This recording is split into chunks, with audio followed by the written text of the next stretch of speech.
He's here with us today. Say hi, Brandon. Hey. He'll warm up. He'll say more Yeah. when we get going. So with the Extension Hour, we're part of Texas A&M AgriLife Extension Service. And for the people who don't know, you've probably experienced this a lot in your career, that people go, huh, what?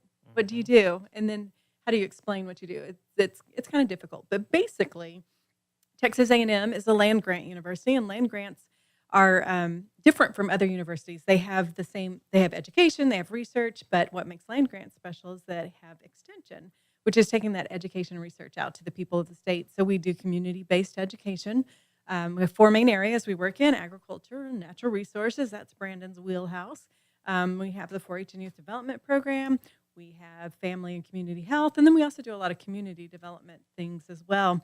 So we're going to talk a lot about what we do in Extension, and we're going to focus a lot today on the agriculture and natural resources because, like I said, that's Brandon's jam. That's what he does. Well, and in the youth development component, Mhm. it's even split in some areas. So, we're lucky enough to have an urban youth position as well. So. Right. For some of the non-traditional 4-H Right. programs. So, a lot of people get the idea that 4-H is only showing animals, cows, sows, and plows. Right.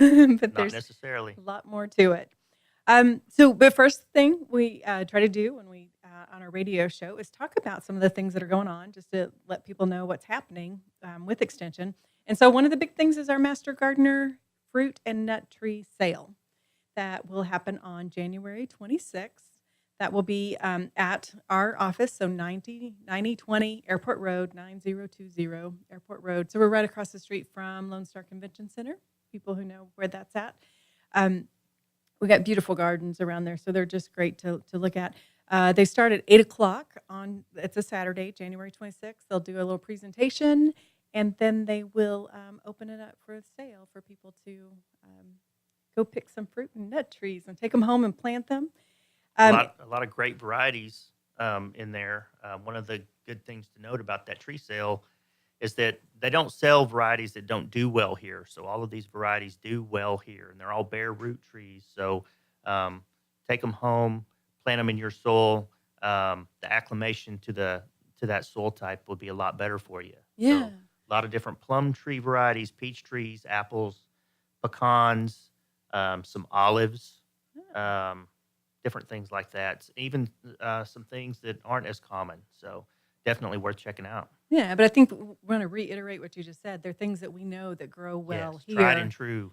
It's kind of an advantage to just going to your local department store. I mean, we've got great nurseries around here for sure, but those have been tested. So part of the Yes. research is making sure that those work.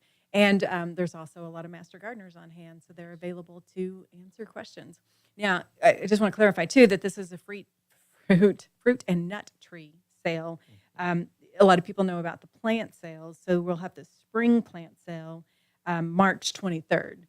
So if you're looking for other things besides tree, March 23rd is the day for that. But January 26th, so that's next Saturday, not tomorrow, but the next Saturday. So next Friday, when we come on the radio show, we are going to have some of the master gardeners actually talking about they'll talk about the sale and a little bit we'll go into a lot of detail about fruit and nut trees and how to make sure that they thrive in this area. So 4-H, busy, lots of things going on there. Lots of things going on in the 4-H and youth development component of our office. Outside of the leadership development and everything that Ms. Mahalik deals with, there's a lot of stuff going on with livestock projects. Kids are getting ready. They're getting prepped to either go to major livestock shows. San Antonio, Houston, Fort Worth is just like a week away. But then for our local big event, the Montgomery County Fair, we're having workshops and clinics for the breeding heifer, replacement heifer program, the colt program. We have a couple of workshops coming up in the next 2 weeks for the colt program to prepare those kids for the Montgomery County Fair.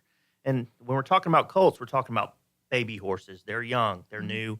And so these events help to kind of reinforce some skill in not only the horses, but the young people, because a lot of them are new too. um, for the Montgomery County Fair that will happen, in April, March and April. Yeah, yeah. If you've ever gone to a stock show and wonder how the kids are able to do that, and they do, they put a lot of work in Lots of ahead of work. time, and there's a lot of opportunities for them to learn how to do that. So it's not that they just have to go out and figure it out on their own.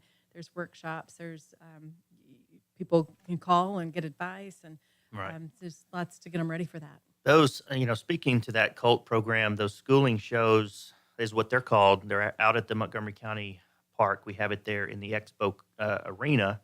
And we've actually got next Tuesday will be one of those events. And they're not just for the COLT project. We open that up to the public. So we have a lot of adult riders that will bring horses in that just need to get out. And they'll run trail patterns or do pleasure classes or whatnot. So the next 2 Tuesdays, at 6:30, we'll have those out at the fairgrounds. Yeah. So if you have any questions, call the extension office or whatever. Yes, for sure. And then also, so we mentioned earlier that we have another new coworker, Justin Sines, who is our urban youth development agent, and he is planning a food workshop actually tomorrow. So that's going to be focusing on the food projects. There's food show, there's food challenge, there's also a food and nutrition quiz bowl. So there's lots of opportunities for kids to do things other than animals, but food related things are kind of important because they're going to have to eat the rest of their life. Right. And Justin comes with a big skill set that's non-traditional, I should say. He's very involved and very interested in the robotics project. He's part of the installation of that in our Montgomery County Fair this year. He helps and is superintendent for some of our major shows and the events that are associated with those. And then he's just doing some other things with arts, with children. He just had a project group the other night that did some stuff with building windmills to support water and some different things to teach science and technology. So yeah, at one point we had a motto, or not a motto, but a tagline for 4-H. It was more than you ever imagined, and I think that one really does describe 4-H a lot. That you kind of have an idea of what you think it may be, but it pretty much can be almost anything that you want to. Can be what you make it. Yeah, that there's project areas to support any interest really that kids have. So I guess we should also say 4-H is for 3rd grade through 12th grade as of September 1st, and that's the school year. It's easy to sign up. It's a $20 or $25 registration fee, depending on the time of year that you sign up. But, that's nothing really compared to some of the other youth activity fees that are required for kids to participate. So if people are interested in learning more about the 4-H program, they can certainly call our office. And we've got a couple of different numbers that we put out, but 936-539-7825 is one of them. I think it's 222425. So any of those. So again, 936-539-7825. And then we have Facebook pages. Montgomery County 4-H has a wonderful Facebook page. Yeah, another thing Justin's doing is like a photography project, and it's the photo of the week that he's putting up. And anyway, so lots of cool things there. And then, so I'm wearing my Walk Across Texas shirt today because Walk Across Texas is coming. So traditionally, we've done that. We have a community project, a community challenge. So Walk Across Texas is always open. You can do it at any time, but we try to really focus here in Montgomery County for the months of April and May.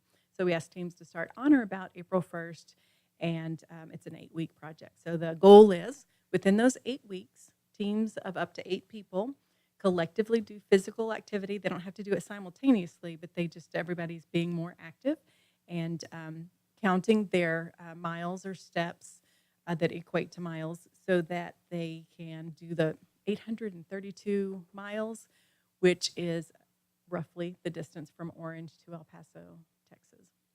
So the reason why I'm wearing my shirt today is not just because I'm really excited about Walk Across Texas, because I am, but because Sam Houston Elementary here in Conroe, they are doing a special project, and they just did a kickoff for Walk Across Texas. They're also working Lone Star Family Health Center.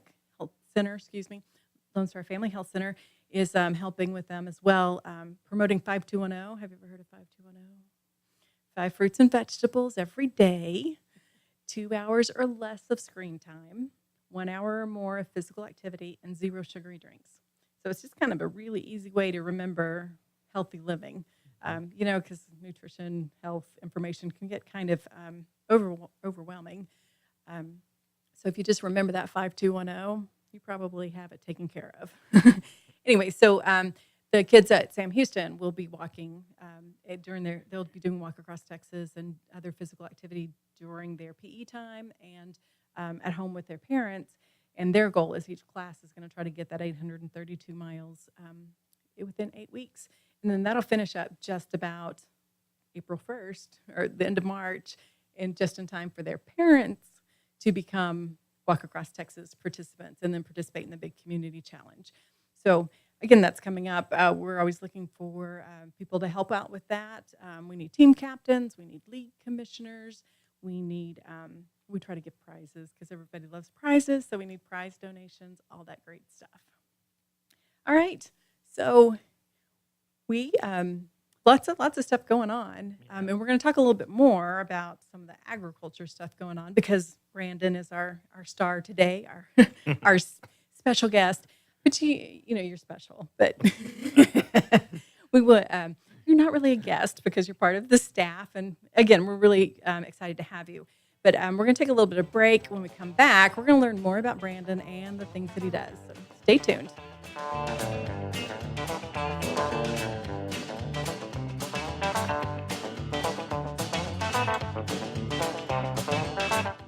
Family and community health programs provide science-based education designed to improve the overall health and wellness of individuals, families, and communities.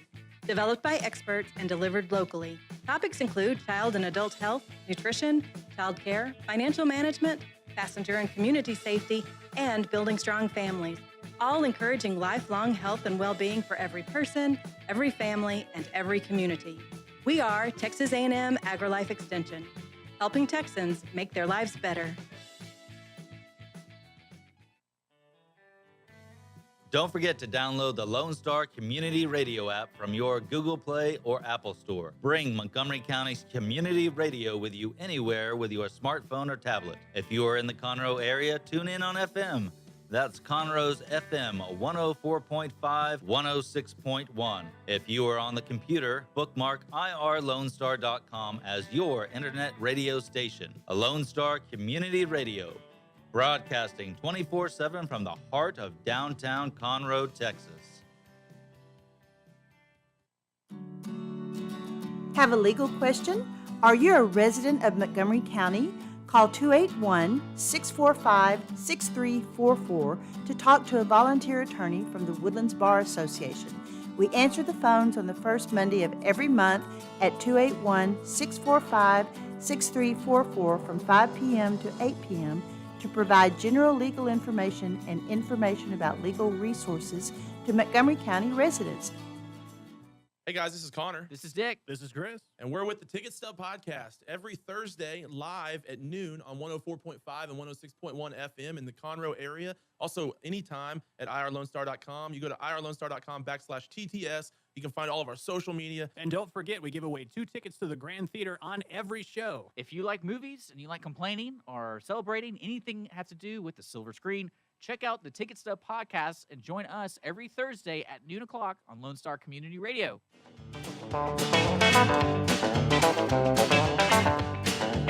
Welcome back on this lovely afternoon here in downtown Conroe. You were listening to the Extension Hour. We're right here on Lone Star Radio 104.5 and 106.1 and Brandon worldwide. Anybody in the world can listen to this show. So do you have relatives that live further away? Yes, I do. South Carolina and Corpus, There you go. So they can log in and listen. even some in Colorado and Louisiana. So There you go. irlonestar.com. And there's a lot of shows that are we can watch past shows as well. So anyway, I think it's really cool. I think Dick's done a great job with this radio station, and we're really happy to be here and to be back. And so this is the Extension Hour. We talk all about things that we do in Extension. Sometimes we bring in partners that we work with and highlight the things that they do. And we're all about helping Texans make their lives better. Mm-hmm. So, Brandon, you've spent a whole career now making people's lives better, right? Yeah, it's been a while. Seems like yesterday, but it's been 18 years. Yeah. If yeah, I've been in 25 years, and like 24 years ago, if you told me I would still be doing this, I would have laughed because at first I didn't like it, but it does become kind of a way It's of way life. of life. Yeah. Yes. Yeah. So how did you become an extension agent? Well, ironically, I when I graduated from Conroe High School in 1995, so I grew up here. You're a hometown boy. Yes, grew up in the town of Cut and Shoot, Texas, just east of us, and graduated in 1995 from Conroe High School. I was in the FFA program and the 4-H program here, but I was going to go to college to be an ag science teacher. Mhm. And so I went to school under my academic advisor, took all the courses I needed, started my secondary education courses, and I didn't really like it. And so while I should have gone on and gotten that teacher certification just to have it, I changed my minor and got into speech communications. And I had started doing some project workshops for Walker County 4-H because I went to Sam Houston State University. And I found out this is what extension agents do. And I really liked it. I liked working with the kids and the subject matter. And so I went to my advisor and said, I think I want to be an extension agent. And he said, well, I used to be one. Oh, So wow. he put me in contact with my first supervisor, Lynn Wilson, out of Corpus Christi. And he interviewed me after I graduated in 2000, December of 2000, and interviewed me at the San Antonio Stock Show. And I started my career in Wharton County, January 15th of 2001. So that's how I started. And I started as a natural resource agent. So basically, I worked with the 4-H livestock projects primarily, but I also did beef cattle and natural resource work. So a lot of that had to do with water well testing, soil testing, things like that. So some ag, some 4-H livestock. So you had a good idea, though, about what you were getting into because Yeah. you had been in the 4-H program. You had Absolutely. met agents, yeah.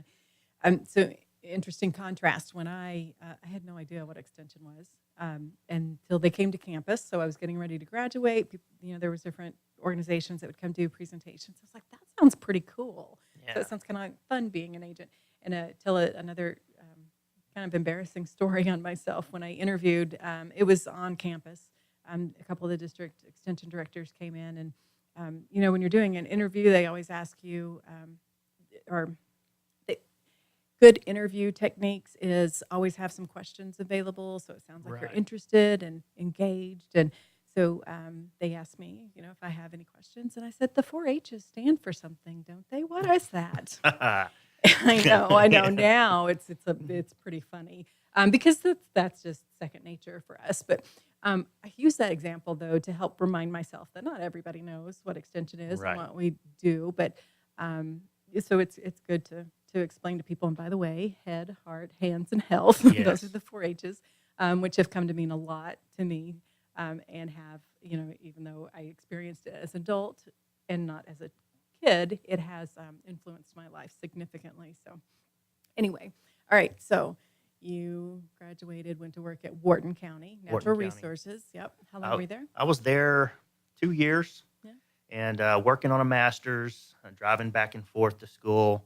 You were which doing master's at Sam? I was actually working on it at Prairie View A&M Oh, at the okay, time. nice. And I kind of got a little tired of that. And a position came open in Brazos County. And I'd already been told, hey, why don't you come over here to Sam and work on a master's? We've got some projects we would like someone like you to work on, extension related that would count, of course, as coursework. So I applied for Brazos County and went there, got the job, went there, and my title was 4-H and Youth Development. So I was 4-H coordinator. So primarily 4-H and youth development. And I was there for 10 years.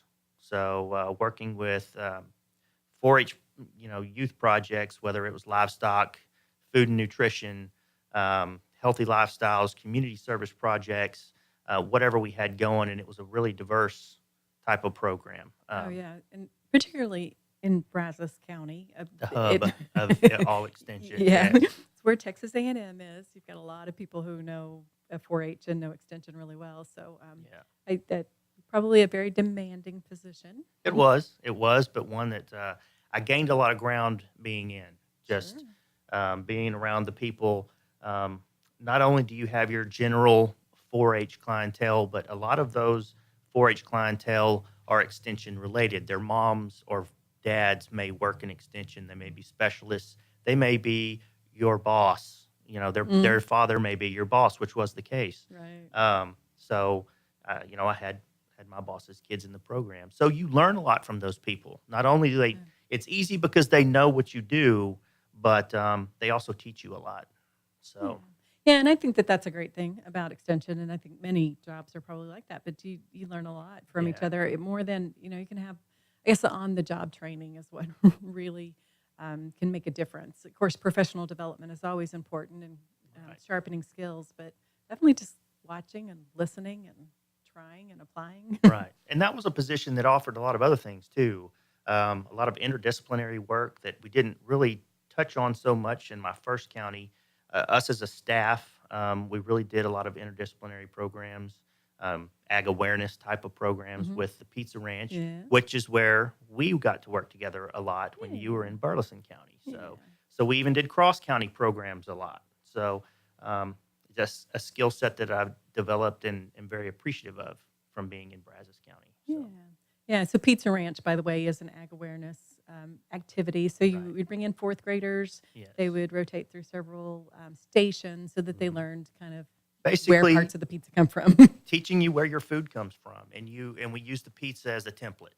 So, they would have a session on beef, cattle, and pork, and they would have one over vegetables and herbs, one over wheats and grains, food safety handling, even one over farm safety around farm equipment. Just different components about healthy lifestyles, and then also where your food comes from, which was the main premise, which was Pizza Ranch. Your local farm bureaus do the same thing with local schools. They have their own curriculum for ag in the classroom. We partnered with Farm Bureau when we were over there for that program. So we both we suited the same purpose. Right. So. And I think you were doing Path to the Plate before we had Path to the Plate. Yes. Path to the Plate is an initiative that we have now in Extension in cooperation with some of the other AgriLife components, and it's more than just about where your food comes from. It's how agriculture connects to health, because health is a big issue right now. With like 7 out of the 10 leading causes of death are related to behavior. So what we eat and what we do. What we eat is really, really important. So anyway, all right. So Pizza Ranch, and you mentioned other counties do ag in the classroom. So you had the opportunity. Yes. In 2012, a position came open in San Jacinto County, and I was kind of looking to transition into a more ag and natural resources role, and it was close to home. So being from here, I applied for the San Jacinto County Ag and Natural Resource position and got that. And so I moved from Brazos to San Jacinto in September of 2012. And you were the county extension agent there. Yes, it's a single agent county. There are agents in all 254 counties in the state of Texas. Not all of them are blessed to have a multiple staff situation like Montgomery. Some of them have only one person and maybe a support staff or two, and which was the case in San Jacinto. I had a full-time office administrator and 4-H program assistant, and then another part-time girl that helped with things. Right. So. And I think that's actually one of the kind of cool things about Texas A&M AgriLife Extension Service is that it's very community-driven, county-driven. So each county has the agents providing the things that they need there. So obviously what you did in Brazos County was different than what you did in San Jacinto County, and it may be a little bit different than what you do here, but at the same time, it's kind of similar. Yeah. And, whether you're multi-county staff or multi-staffed in a county or you're single agent, probably when you're single agent, it's even more important. Extension is very, like you said, community-based and partnership-driven. We have a lot of great partnerships that we covet, and in San Jacinto County, those were paramount. because they really help you do the job of one person do the job of 5 people. So, I bet your office conferences were more fun over there. well, they typically were you walk in the door and I stand in the girls' doorways and we have office conference and, Your coworkers, you had an office assistant and a 4-H program assistant. yes. Right? So, anyway. All right. So, what else about San Jacinto County made an impression on you? How long were you there? I was there for 6 years. Okay. Yeah. Again, started September of 2012, and then I started here in July of this year, middle of July. So it was 6 years. Okay. So we've heard a lot about Brandon and how he got here. We're going to take a little break, but when we come back, we're going to hear about what Brandon's going to do here in Montgomery County because, again, we're really happy to have him. So you're listening to Lone Star Radio, 104.5, 106.1 worldwide, irlonestar.com. This is the Extension Hour, and we'll be right back.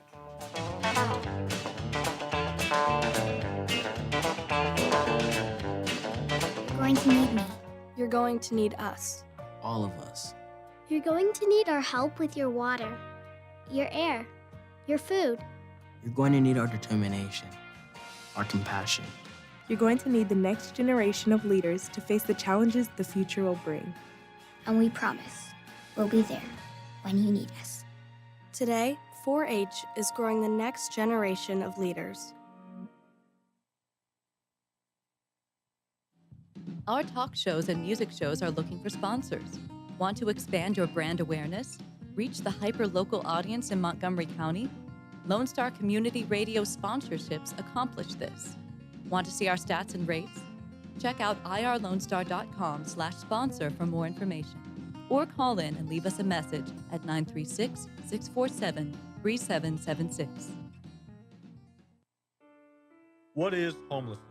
Have you seen parents struggle to find a job without having transportation or childcare? What about the children sleeping in cars with nothing to eat? Families shouldn't have to struggle to survive, and children should not be homeless. Family Promise of Montgomery County serves the needs of homeless families and their children. Learn about ways you can help and learn about partnership opportunities at www.familypromiseofmc.org or call our day center at 936-441-8778. The Texas A&M AgriLife Extension Service has been dedicated to educating Texans for over a century. In 1915, the Extension Program was established under the federal Smith-Lever Act to deliver university knowledge and agricultural research findings directly to the people. Ever since, AgriLife Extension programs have addressed the emerging issues of the day, serving diverse populations across the state. Texans turn to Extension for solutions in horticulture, agriculture, 4-H and youth, and family and consumer sciences. Extension agents respond not only with answers, but also with resources and services that result in significant returns on investment to boost the economy. Join us Fridays at 1 o'clock for the AgriLife Extension Hour.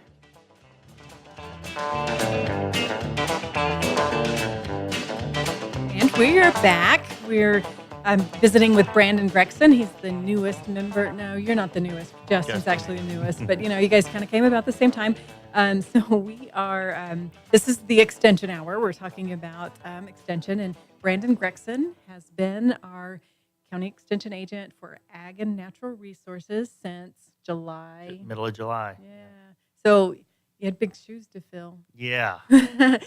Mike Heimer had been here 36 years, 40 years total as an extension agent. Yeah, long time. Been here since I was a little boy. Yeah. Yeah. So, yeah, it was kind of a unique experience coming in, following a guy that's been, he's a legend. Staple of the community. Yeah. He's a legend, yeah. For sure. And another interesting thing, your mom actually worked at the extension office for a short time, right? Yes. When I was a baby. Actually, I guess before I was born, she was working there because Jean Maxey, who was working in the office at the same time, still part of the program in the Master Gardener program. She made the comment that she was one of the first people to hold me when I was born.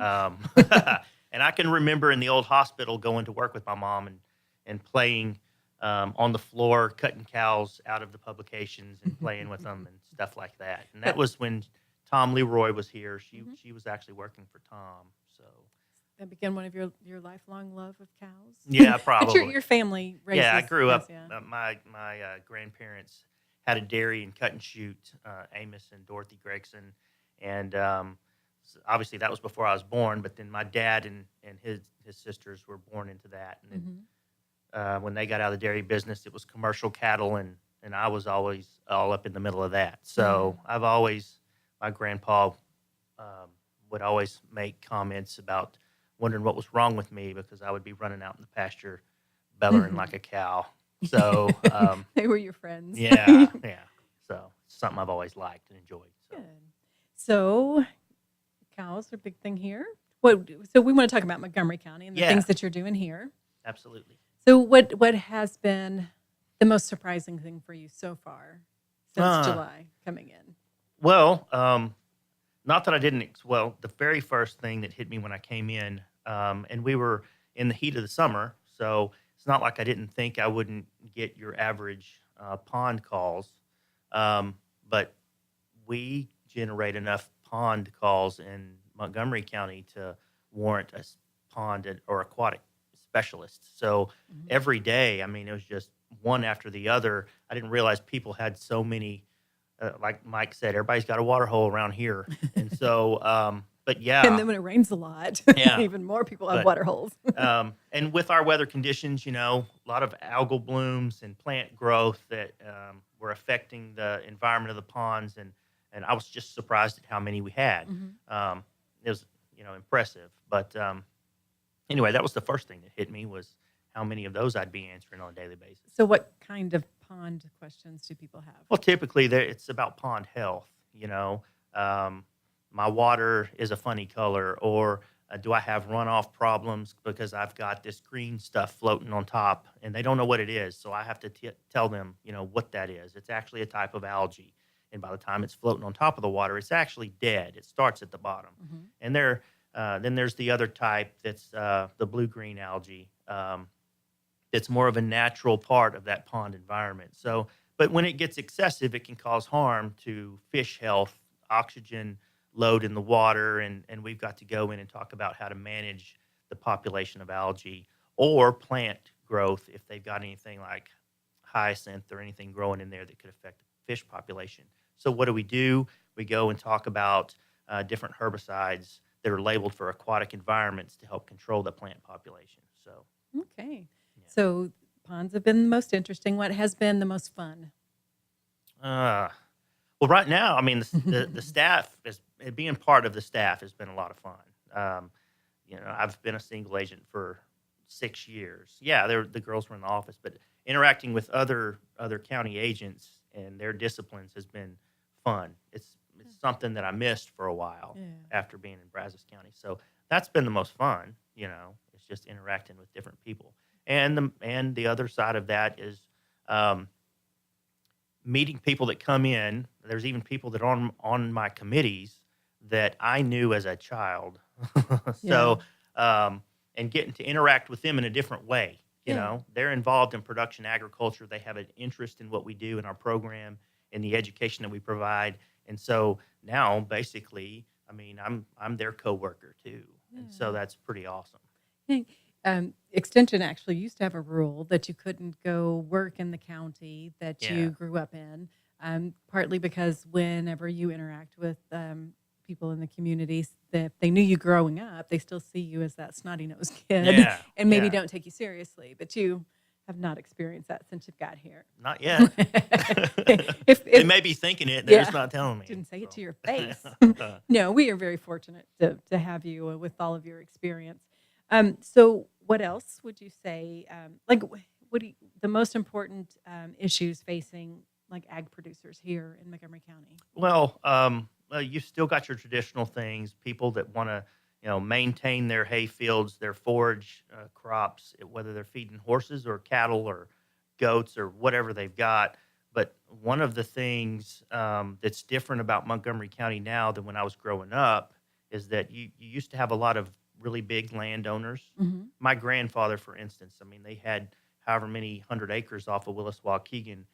When they sold the dairy, things started changing hands. Well, this starts getting split up into smaller tracts of land. And that's been the case in a lot of situations across the county from one side to the next. And so land's more fragmented. That's not just happening here, that's happening everywhere. And so one of the things that I think is important is helping those people that come in and they buy those smaller parcels of land figure out what they want to do with it. That's the main question that I get when it comes to that is I bought this 10 acres. What do I do with it? Yeah. Well, my number one question is, well, tell me what you want to do with it.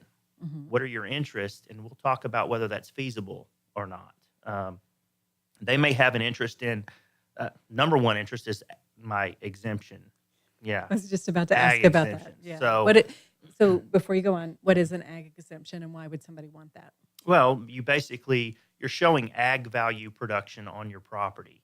And so for that, you get a price reduction in your property taxes. Okay. And so basically saving you money on your property taxes. And there's there's various ways that you can do that.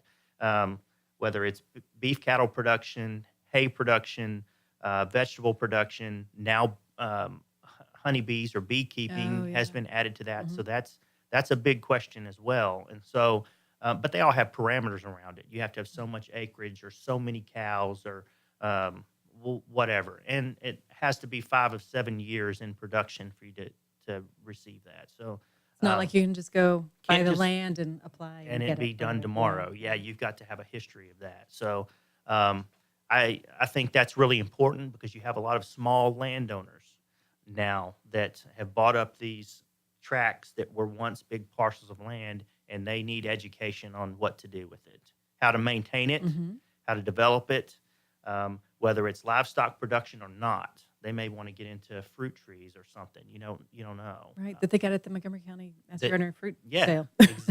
Exactly.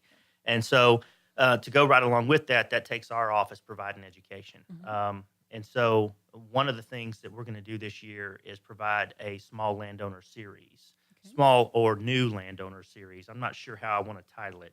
Small landowners, what it's called in our program plans, but it's basically targeting new landowners or small landowners that have these tracts and figuring out what do I want to do with it. When I figure out what I want to do with it, then there's going to be classes associated with how to do that. So soil and forage health, maintaining the ground, tree health, pond health. If I want to establish fence lines on there, what do I do and how do I do it? That kind of thing. And then one whole series or session will be focused on what we just talked about, your ag exemptions, if that's something you want to pursue.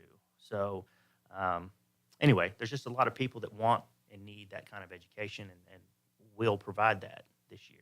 And it'll be an ongoing thing, not just this year. So Yeah, because the Montgomery County is not getting any smaller. No. We're getting more urbanized, as a matter of fact. Yeah, so and we're talking about agriculture and ag producers and small landowners, but still the geographic size of Montgomery County is very large too. So the agriculture here is obviously different than agriculture in other counties, but what I like to remind people is how agriculture affects their lives. If you eat and you wear clothes, agriculture affects your life. Right. And lots of other things as well. They'll, to go right along with that, say you don't have a big, or I say big, to them it's big, 10 acres, 20 acres, but you've got 3 to 5, you may want to be involved in agriculture too.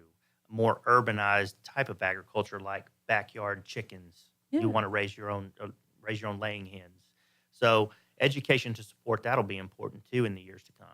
So whether you may want to have a garden on your back porch, a raised bed garden in your backyard or something like that. And so again, something that'll be important for people in the future in our community. Yeah, and I think the other great thing, the other thing to remind people about is because it's extension, it's coming directly from the university. So the education that we provide is science-based, research-based. It's not like somebody just says, oh, I think that'll be a good idea, or that's what we've always done, so that it should work. But, as things change and the research changes, we can't do things the way we did 20, 30, 40, 50 years ago, that we need to do things differently. And got to be progressive. Right. And one of the best ways to figure out what's new is to rely on the research. And extension agents are really good about taking that really scientific information and breaking it down into direct Making it applicable. applicable, yeah.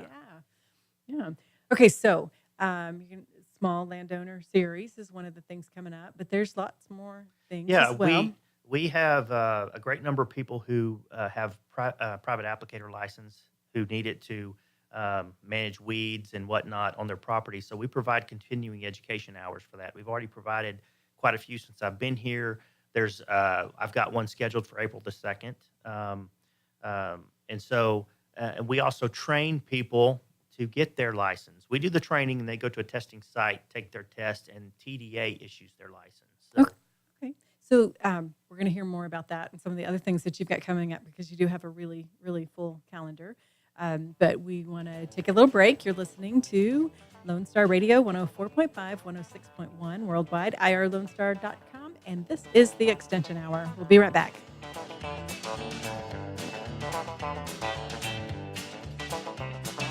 Texas A&M AgriLife Extension Service is all about extending knowledge and providing solutions. We do that by using science-based information to create high-quality and relevant education for the people of Texas.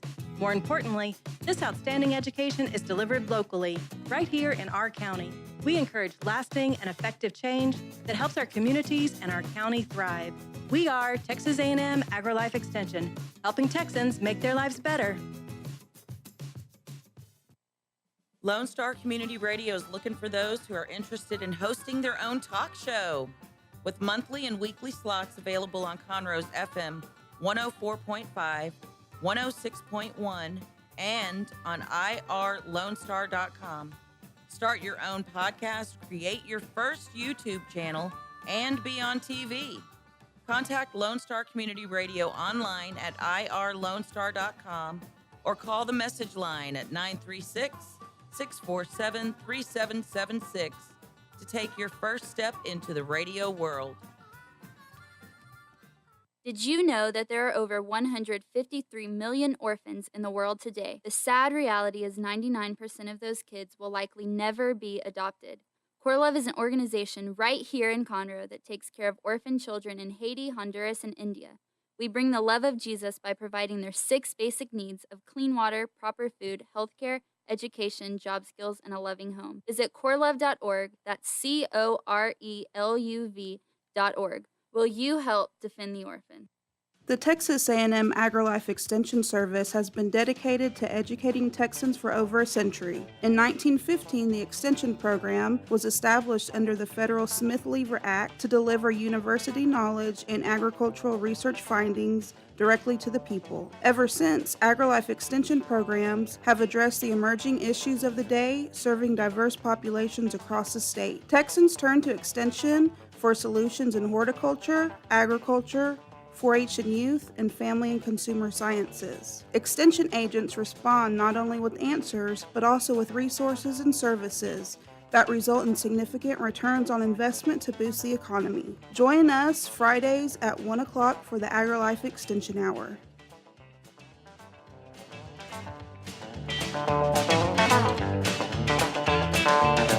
And here we are again. We're talking with Brandon Gregson, the newest.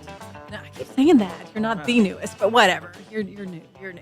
So you're really not. But so how many months? Half a year?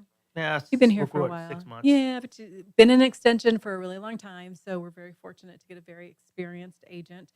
So Texas A&M AgriLife Extension Service, all about helping Texans make their lives better. Yeah. And we do lots of good things, lots of diverse things.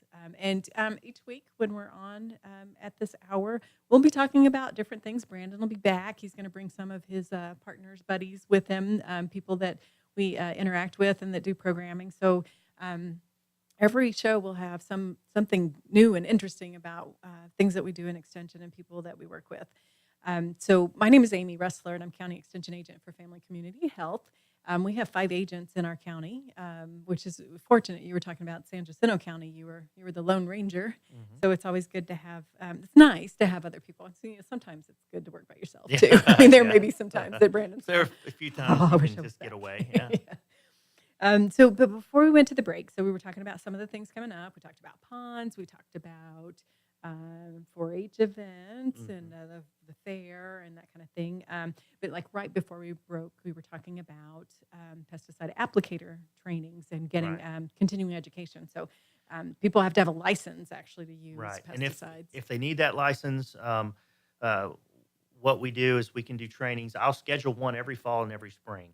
That'll be multi-person. Come in, do your training. I'll sign off on you. You'll go to PSI Testing Center in Houston, take your test, submit it to TDA, get your license, and start obtaining your hours. But if for some reason you just got to have one now, you can't wait till the spring. April the 2nd, I believe, is when I said I scheduled that one. We can do them by appointment, and I can have you come in. Usually takes about 4 hours. You come in about 9 o'clock in the morning, sit and you watch a series of videos, and then I sign off that you've completed that and you're done. To go along with that license, once you get that license, you've got those hours you've got to maintain. 15 hours in 5 years. 2 of those have to be laws and regs. 2 of those are integrated pest management hours. Doesn't sound hard to get, right? But people, life gets busy. Yeah, It life gets in the gets way. busy. People forget. So periodically I'll get calls. My license is going to expire. I got to have 5 hours. Well, through our office, I've got a series of videos you can watch to obtain up to 8, only 8 of those hours. So I can't give you all 15.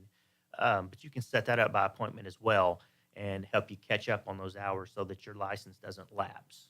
So Good. So if people often ask us, how do we know what's going on with you guys? So we have a website. Yes.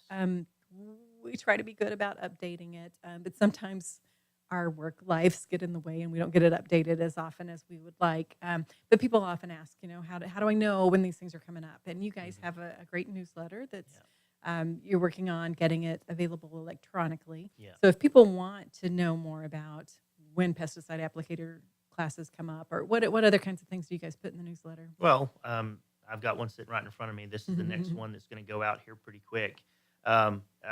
It's used to basically push information out, like the pesticide events that I talked about, the horse events coming up, replacement heifer stuff that might be coming up, things that are real ag-related. And then there's a couple of educational pieces that'll go in here, like in this one coming out, sprayer maintenance. People need to be checking their sprayers to make sure that they're working right for the spring, because spring green up, grass starts growing, well, so do weeds. So that's when we're going to start talking about herbicide application and whatnot. There may be something about fertilizer application, soil testing, things like that. Like we just had a soil and forage testing campaign that our Soil and Water Conservation District Board, they sponsored that, and that all that information came out in this newsletter. So there's for any of those interested in getting their horses branded. Why would I brand my horse? It's a form of permanent identification to prevent theft. That's kind of a black, bad, but becoming too common thing nowadays amongst livestock. And so it's a way to permanently mark your animals. And our adult extension horse committee is sponsoring that. And that'll happen May the 21st out at the county park. But this newsletter is something you can call the office, get on our mailing list, get that when it comes out, and it comes out periodically. It's also posted to our website, and you can get it there too, as well as the individual information.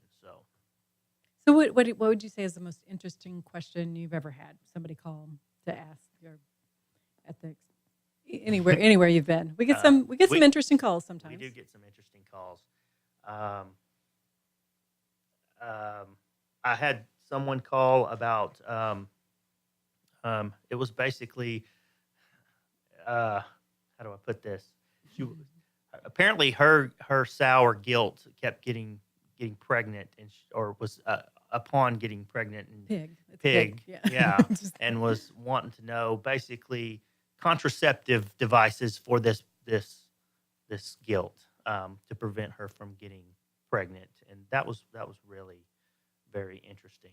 So you don't necessarily know how to respond to that. I mean, from an animal science perspective, I mean, there's things you can do. I mean, she needs to be separated from intact males, obviously, but she thought that there was some form of contraception for hogs that we could tell her about, and realistically, there's not.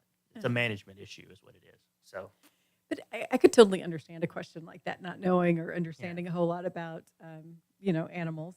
And that's kind of what you were alluding to earlier with, people that are just starting to get into they agriculture. need to know. Yeah, yeah. And you don't know if you don't ask. Right. So we don't treat those as crazy questions. Those are educational moments. And so that person learns something that day. Sure. And so the newsletter is a good way to get information, Yeah. but also just, calling is another good way to get Yeah, information. call, where- visit, I take a lot of phone calls every day, and they become very conversational, and one question usually leads to 10. So that's another great thing about our office, and that's what I used to tell the girls. People would call, and when I was in San Jacinto County, they're calling about where to get their trash sticker or whatever.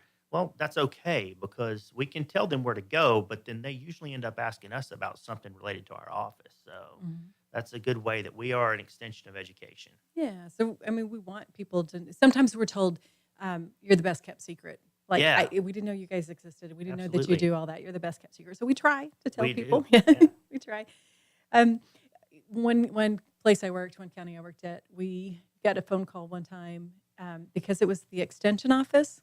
They wanted to know the extension to another office. They thought that was the number that they called to find out other numbers where they would call. Like, Right. what's your extension? Right, right. Call me at whatever, blah, blah, blah. So that was fun. Okay, so there's anything else that you want to talk about? Or I don't know. I'm sure I'll leave here and think of something. well, and so I'm just saying that because we're getting kind of Yeah. close to time, but there And is we'll have time in the future. A lot of what happens in ag and natural resources is seasonal. So as we come back, we'll always have something seasonal we can talk about. Sure. And if there is something that somebody wants to learn about, they can call us. They can call the radio station. Yeah. We do have Facebook, Montgomery County, Montgomery County, Texas A&M AgriLife Extension on Facebook. And then there, like I said before, the 4-H has one, and we have one for healthy living in Montgomery County. And we cross post a lot because they're all very interrelated. So, not to get you on a tangent, because I'm going to say, is there something else you want to talk about? I'm sure you've got plenty of things There's to talk plenty about. of things, but we've covered the vast majority of what's going on. Yeah.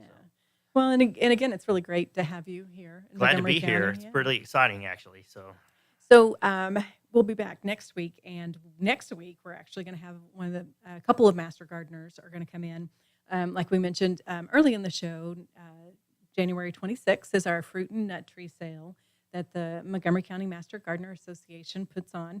And so we're going to have a couple of the master gardeners, Gary Tannehill and Scott Darnell, are going to come in and talk a little bit about fruit and nut trees and how to select them and how to grow them, how to take care of them, all of those good things that people might want to know about that. And then the week after that, I think we're going to have another master gardener come in and talk about one of their topics. We'll also do some family community health topics. We'll do some 4-H topics. We'll just cover the whole gamut, lots of stuff. But tune in every Friday, 1 to 2 on 104.5, 106.1 worldwide, irlonestar.com. This is Extension Hour. Thanks for joining us.